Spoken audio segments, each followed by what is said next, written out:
Béni soit celui qui vient au nom du Seigneur.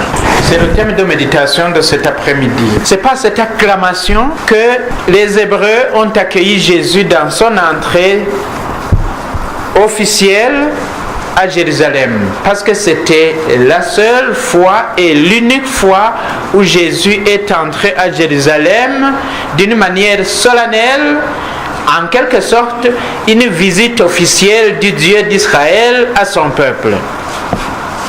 C'était seulement quelques jours avant sa passion que Jésus a effectué cette visite.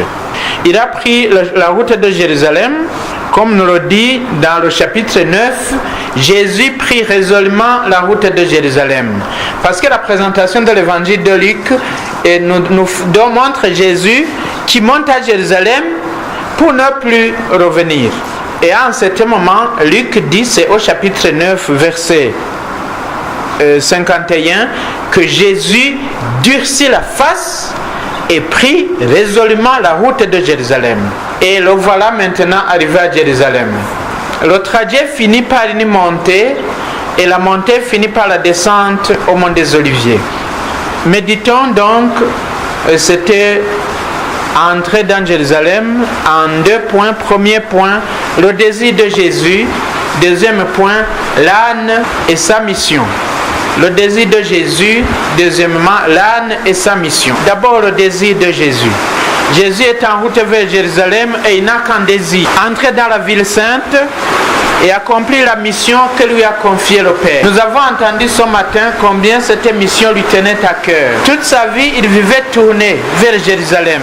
On sait que quand il est allé à Jérusalem, à 12 ans, il a eu du mal à repartir. Il a passé 3 jours là-bas. Une annonce et une préfiguration des 3 jours qu'il allait passer au tombeau près de Jérusalem. Mais c'est dire combien Jésus vivait tourné vers le jour où il devait entrer dans Jérusalem pour accomplir sa mission de rédempteur. Il se rendait compte lui-même de la manière dont Satan avait tenu en esclave bien des personnes.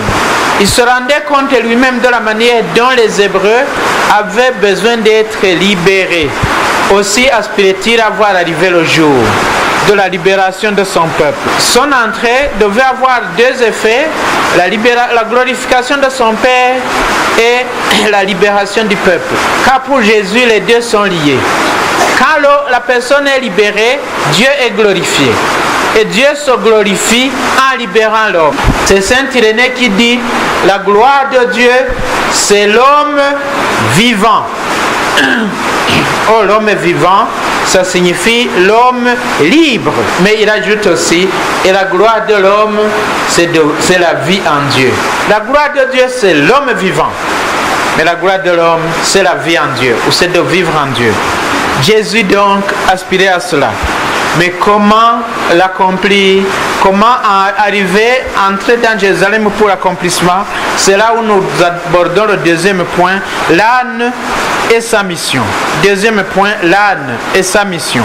Il advint qu'en approchant de Bethphagée de Béthanie, près du mont des Oliviers, il envoya 2 des disciples en disant, allez au village qui est en face et en y entrant, vous trouverez à la tâche un ânon, c'est-à-dire un âne, le petit âne, que personne au monde n'a jamais monté. Détachez-le et amenez-le.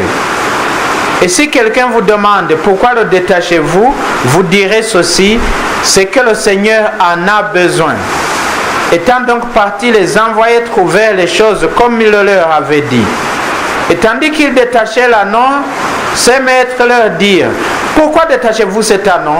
Ils dirent, c'est que le Seigneur en a besoin. Ils amenèrent donc à Jésus et jetant leur manteau sur l'ânon, ils firent monter Jésus.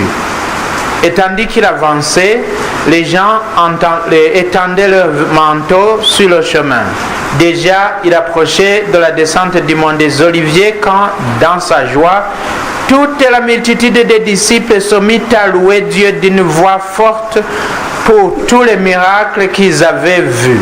Il disait, béni soit celui qui vient le roi, au nom du Seigneur. Paix dans le ciel et gloire au plus haut des cieux. Voilà que le désir de Jésus est accompli. Non, le désir va se réaliser, pardon. Jésus va réaliser son désir. Il va entrer dans Jérusalem. Mais pour y entrer, il faut un moyen de déplacement. Parce qu'il venait chaque fois à Jérusalem. Chaque année, tout juif venait à Jérusalem. Mais cette fois, comme c'est visite officielle, il faut que Jésus y entre d'une manière spéciale. Et il lui faut un moyen qui permette de marquer ce jour et qui montre à tout le peuple que Dieu visite officiellement son peuple. Et quel est son moyen? Eh bien, son moyen, c'est un âne tout jeune que personne au monde n'a jamais monté. Ce sera son moyen pour entrer dans Jérusalem. Pourquoi Jésus a-t-il choisi l'âne? Pourquoi n'a-t-il pas choisi une personne? Parce qu'il aurait pu dire à Pierre, écoutez, arrangez-vous à 4 pour me porter sur... Oui, ils auraient pu. Pourquoi il n'a pas dit, il me faut un cheval, ou un chariot, ou un char? Pourquoi il a pris un âne? Et un âne tout jeune. Je vous en donne 3 motifs.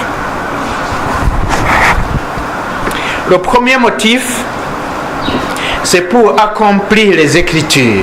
Parce que dans le livre du prophète Zacharie, au chapitre 9, verset 9, nous lisons: Tressaillez d'allégresse, filles de Sion, poussez des acclamations, filles de Jérusalem.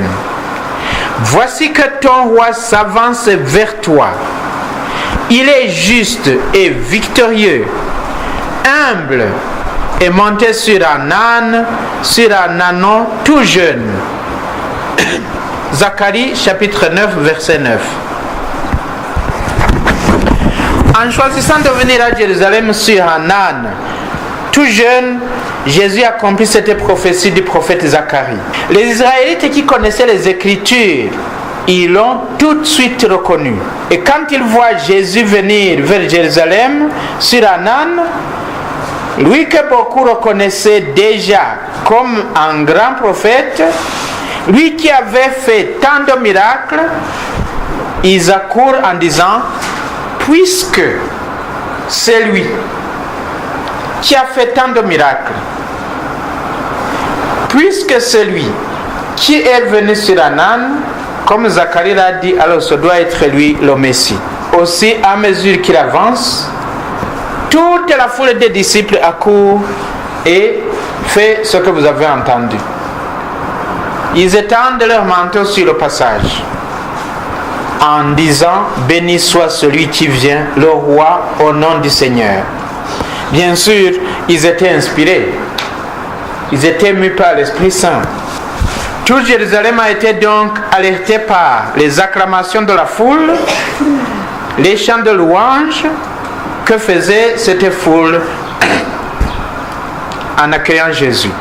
Mais il a fallu l'âne pour que cela ait lieu. Jésus a voulu avoir besoin d'un âne pour entrer dans Jérusalem comme roi Messie. Ceci nous parle. Jésus a toujours besoin des ânes pour entrer dans toute la Jérusalem d'aujourd'hui. Ces villes où les habitants vivent dans l'indifférence. Ces villes qui pensent qu'ils n'ont pas besoin de Dieu. Les villes ou les quartiers ou les maisons. Parce qu'ils sont bien installés dans leur confort, qui les fait oublier Dieu. Parce qu'ils vivent selon les idéologies anti-Dieu. Ou bien parce qu'ils sont pleins d'eux-mêmes. Parce qu'il y a des lieux où Dieu n'entre pas. Même dans cette ville, il y a des lieux où les gens... Oui. Je connais un homme qui a vu son ami qui allait à la messe tous les jours. Il a dit: mais toi, tu vas à la messe tous les jours? Il dit: oui. Tu as des problèmes? Parce que pour lui, celui qui prie, c'est celui qui a des problèmes. Et l'homme lui a répondu: non, c'est toi qui as des problèmes. C'est pas celui qui prie qui a des problèmes, mais c'est celui qui ne prie pas qui a des problèmes. Évidemment, il y a des personnes qui ne prient que parce qu'ils ont des problèmes. Ce n'est pas impossible qu'il y en ait même parmi vous qui soient venus à cette retraite à cause des problèmes. Béni soit les problèmes. Jésus avait le désir d'entrer dans Jérusalem. Il a encore aujourd'hui le désir d'entrer dans tous les lieux où il ne peut pas pénétrer. Et pour cela, il a besoin des ânes qui le portent et le permettent d'y entrer conformément aux Écritures. Deuxième motif, pourquoi Jésus entre sur un âne, c'est pour proclamer la paix. Dans la culture orientale et occidentale, où l'usage des ânes était courant, l'âne était utilisé comme monture de n'était pas utilisé comme monture de voyage, mais plutôt comme un animal porteur. Lors de la guerre, lors des cérémonies triomphales, on n'utilisait jamais l'âne. D'abord, l'âne n'est pas rapide, si vous voulez. Il n'est pas rapide, mais il est endurant. Il est endurant, l'âne. Il n'est pas rapide, mais il est endurant. Eh bien, pour les cérémonies triomphales ou bien pour les guerres, on utilisait les chevaux ou les chars. En choisissant donc d'entrer dans Jérusalem comme roi Messie, assis sur un âne, en choisissant l'âne alors qu'il y entre comme roi et non sur un cheval ou sur un char, Jésus conteste l'orgueil humain et proteste contre la guerre et la violence. C'est pour lui une manière de contester l'orgueil humain et de protester contre la guerre et la violence. C'est d'ailleurs ce qu'avait prédit le prophète Zacharie lors de la prophétie de l'entrée du roi Messie dans Jérusalem. Dans le même passage, Zacharie chapitre 9, verset 10, nous lisons: il est juste et victorieux, humble, monté sur un âne et sur un âne tout jeune. Ça c'est le verset 9. Au verset 10, il ajoute: il supprimera d'Éphraïm le char de guerre et de Jérusalem le char de combat. Il brisera l'arc de guerre, il proclamera la paix pour les nations. Voilà. Il supprimera d'Éphraïm le char de guerre et de Jérusalem le char de combat. Il brisera l'arc de guerre, il proclamera la paix pour les nations. L'âne, animal humble, pacifique, permet donc à Jésus, roi Messie, non seulement d'entrer dans la ville sainte Jérusalem, mais aussi d'y entrer comme roi humble et pacifique, et de montrer qu'il proteste contre la guerre et la violence. Il manifeste ainsi que son règne est un règne de paix et qu'il s'établit sans orgueil, sans violence, mais plutôt dans la douceur et dans l'humilité. Voilà le deuxième motif pourquoi Jésus a choisi l'âne. C'est toujours la petitesse et l'humilité qui permet à Dieu de se manifester et de manifester sa puissance et sa bonté. N'oubliez pas que c'est à cause de l'orgueil que Lucifer, qui était l'ange de lumière, est devenu le prince des ténèbres.